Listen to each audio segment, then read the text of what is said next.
This is Pastor Mark talking to you about our upcoming Spring Bible Conference, and I have the pleasure of sitting with one of our breakout speakers for that conference, Mike Wagner. A few of you may recognize him if you came to our inaugural conference a couple years ago. Mike did a breakout for us on discipleship, and so I'm excited to be back with you, excited to have you back, Mike. I tell people, I qualify this statement that aside from my wife, you see what I did there? I see that. You might be my favorite person to have lunch with. Which is fun. That's outstanding. And it probably helps that I'm always willing to pay. That makes you my favorite. Okay, fair enough. So we're each other's kind of crazy, Mike and I. But anyway, Mike, so for those who have not met Mike yet, or maybe don't recall from a couple of years ago, just by way of introduction, Mike, so you're from what I like to call the Nebraska side of Nebraska originally. Yes, I am. That's right. And just tell us a little bit about yourself. I know you spent some time as in the ministry as a pastor for years. Now you find yourself in the marketplace. Yes. Talk to us a little bit about that transition and about you. Yeah, I've got a foot in both worlds. Went to seminary, ended up pastoring for 12 years.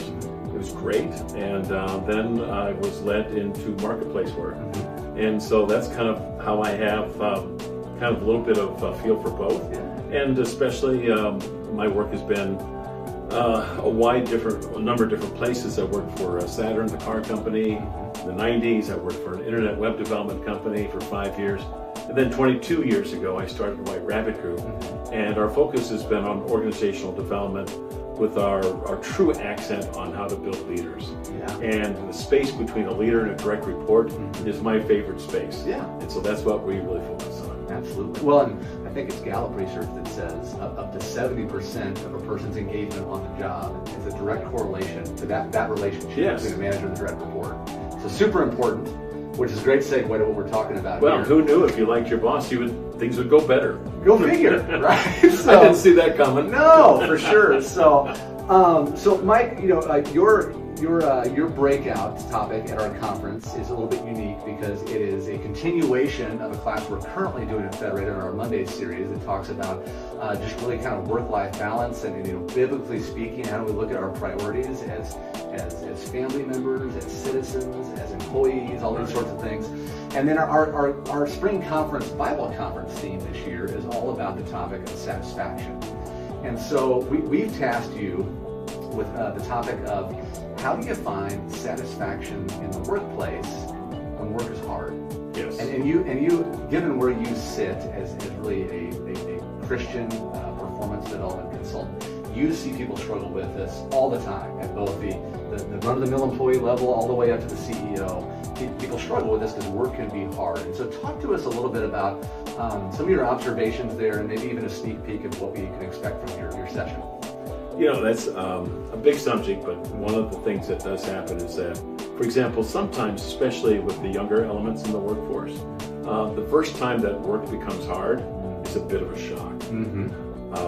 I remember when people were going through a first downturn, and they're not used to seeing a reduction in force, the fancy word for letting people go, and that just it's traumatic. It's traumatic, and it's like, you said we were family, but you just kind of fired my cousin. Right? Yeah. So what's up with that? Yeah. So those are there are big moments that becomes hard, but for lots of people, it's just hard all the time. It's relationally difficult. It was surprising sometimes to work with clients that have cry rooms. And people laugh and say that isn't true. For me, they were cry stairwells. That's right. Okay. Yeah, right. We were. So there are places where you can go and kind of cathartically get over some of the things that are happening. So there are the relational dynamics. There are boss-work dynamics. There are the economics. There's sometimes challenges needing to do something you've never done before, accomplish something you never accomplished before as a team or a group. Working with people you don't like, or people that don't like you or don't respect your contribution. Sure. All of those elements. And so that shows up, and I think the passage that I've been assigned, I'm going to be working on in Nehemiah, is a case when the work is really, really hard. Really hard in that passage. Really, really hard. Yeah. And at the same time, it's amazing that the work that was done by people who had a heart for the work. And that heart for the work is what we want to unpack and explore. Yeah, that's cool. So I might share this when I introduce you to the conference, but the academic building that I spent most of my time in as an undergrad at the University of Northern Iowa had an inscription over the door that said, "For the people had a mind to work."